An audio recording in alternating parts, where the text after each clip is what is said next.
Hi there. I know you've been missing my videos because it's been some time. I agree, man. I miss this. So let's hop right into the Gilded Age. We have been discussing how big cities are, how many problems there are to match cities' big size. Now that we have all these immigrants, the second wave is double the first, right? So much is going on at this time. So if you look in your outline at Politics of the Gilded Age, you will see where it starts to talk about political machines. So political machines is an odd phrase, right? Because what is a political machine? There is one person usually who is going to take the reins, and we know nature abhors a vacuum. People are going to take advantage. If there is a city now that used to have a couple part-time politicians, people helping out, some government employees, and now it's massive, you're going to find someone who says, I see an opportunity here, and I am going to reach out and take it. So cities have so many issues, and a lot of these politicians who are hired for the job don't have the money or the time to fix them. So you see the rise of these political machines. So they are professional politicians who most often are informally going to control local politics.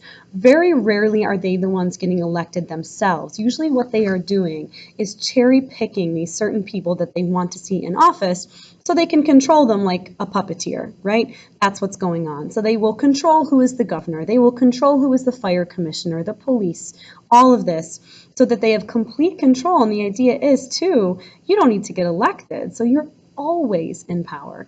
And how are you always in power? Here's the thing. First of all, if it's just you and you're running the show, power is going to corrupt. So we know there's a ton of corruption in these political machines, right? But how do you have so much control? How do you have this if you're not the one being elected? Here's the thing. You control the immigrant population.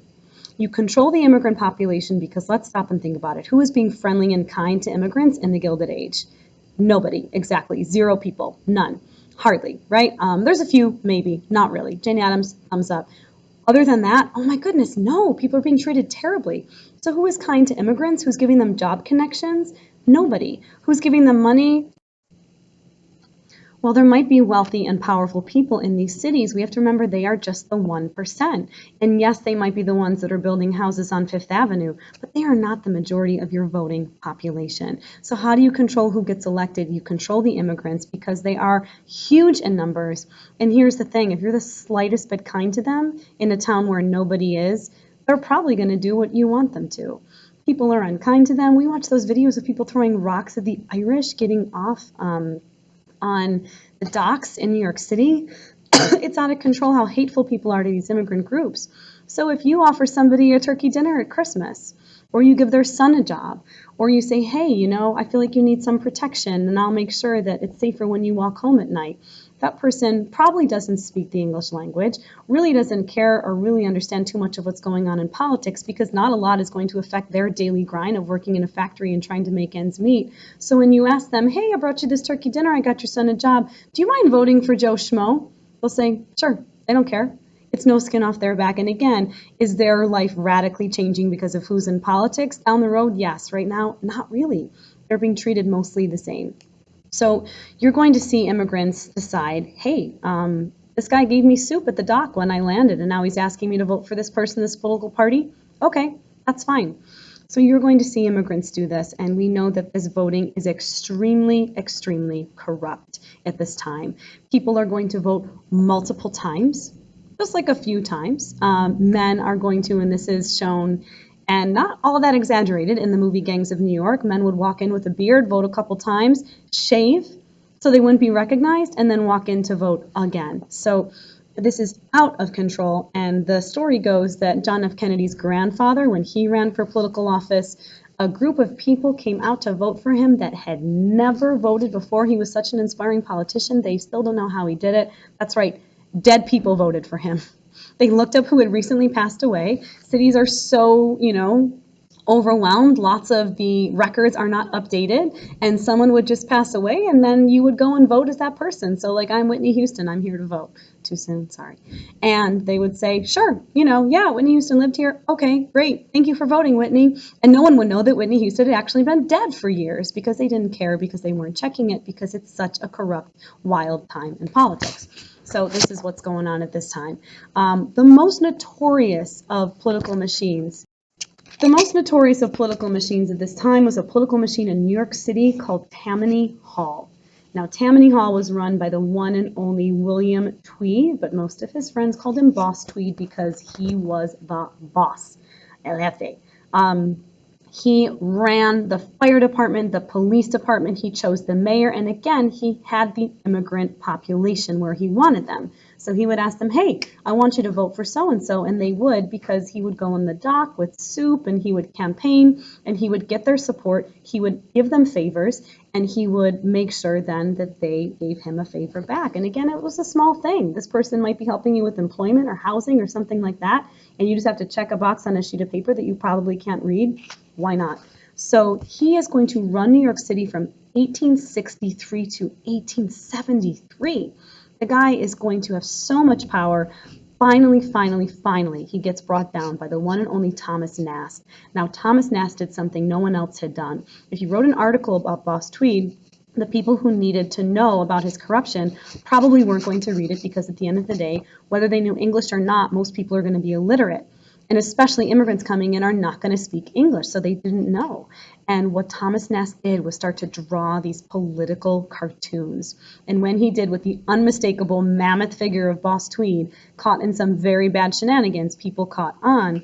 And Boss Tweed was quoted as saying, I don't care what you do, but get rid of those damned pictures. Well, guess what? He didn't. Now, Thomas Nast was the one guy he couldn't buy off, couldn't scare off, and these kept going. Finally, his corruption is exposed. Things like building a courthouse for $13 million. No courthouse needs to cost $13 million. It probably maybe cost $1 million to build. Where did $12 million go?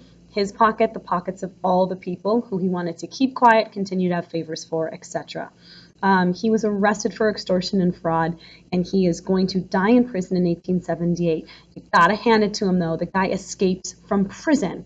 This big man escapes from prison, actually makes his way, I believe, to Spain, where Thomas Nast's political cartoons were so popular that people in Spain recognize him and turn him in, and then he is sent back to prison where eventually he dies.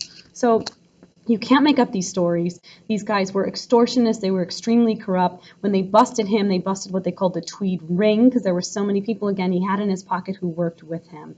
So that's on the city and local level. And you're probably saying to yourself, please, I hope things are better in Washington, D.C. Don't worry, they're not. They're worse. They're terrible. I don't know if anything's worse than Tammany Hall, but they're really bad. So we know that Grant is going to be our Gilded Age president for a lot of the time. And again, his administration is just complete scandal, one after the other. First, it's a credit mobilier scandal. This is going to be a railroad company. It charged taxpayers $23 million more than it needed to build a railroad. And you're asking yourself, okay, where did the $23 million go? Same thing. Went in the pockets of the directors, the stockholders, all the powers that be. And to keep other people quiet, they would give them money, and that's how they did their business. So again, if you notice, it's journalists, it's political cartoonists, it's newspaper reporters. This is going to be a major theme come the progressive era. And at that time, they're actually going to be called muckrakers, the people who break up these corruption parties, let everybody know what's going on, basically shaming the American public, shocking us, saying, oh my God, something needs to be done, and then something eventually is.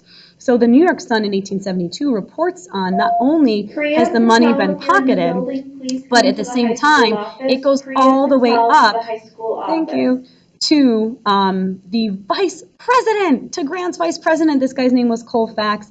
And the fact, even to most people who have seen it all at this point in the Gilded Age, the fact that the bribery and the extortion and the corruption went that high up to the VP really grosses people out. It's repulsive, it's shocking. We talked before about the whiskey ring, where all these whiskey distillers, other government officials, stealing millions of dollars from taxpayers because America is just bribing politicians and buying alcohol, and this is terrible, right?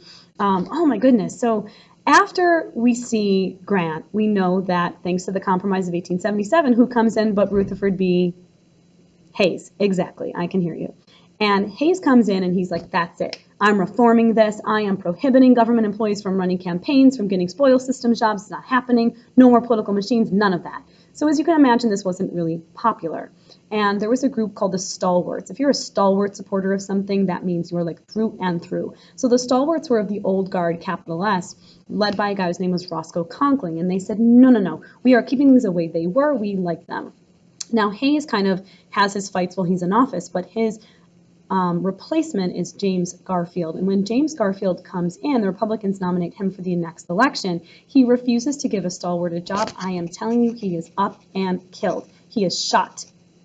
Boom. I believe at a railway station. So we are at a point in our country where a president refuses to give somebody a job because they didn't earn it and because they were not the best person for the job, and he's shot and killed. This is out of control. This is going to be a major wake-up call to people. Oh my goodness, we need to reform. And again, this is where a lot of our progressive era is going to come from. Chester Arthur, his vice president, was called his accidency. People were like, you're kidding. The guy with the huge pant collection, and he did. He had amazing pants in every color. He would wear like never the same pair of pants twice. He had a great closet, but does a great closet make a great president? Sometimes, they interact, and other times they do not. But he does step up as president, and when he does, he gives us what we still use today, which is basically the civil service exam. In his time, it's called the Pendleton Civil Service Act when it's passed in 1883, and it says, listen, you're not getting a government job unless it's based on merit. You're getting a promotion if it's based on merit. Everybody has to take that test, and you're going to see, of course, people still get jobs today because of who they know. But the civil service exam makes sure that you have certain criteria, so you're not somebody who can't read and you're given the job of the Department of Interior, right? That's an extreme example, but you know what I'm saying. It tries to cut out a little bit of that spoil system. Is it still around today? My goodness, just about in every profession, especially in politics. But at the same time, this makes it a little bit better. So what we're going to go into next, and what the next video is going to be, is all about the populist movement. So the populist movement is going to be something that obviously stems from the mistreatment of the little guy, the corruption in politics. People are angry, people are upset, and people want to see change. And that's where we see the People's Party or the populist movement come from. And that will be next time, and it has everything to do with the Wizard of Oz, and we will talk all about it. Thanks for watching.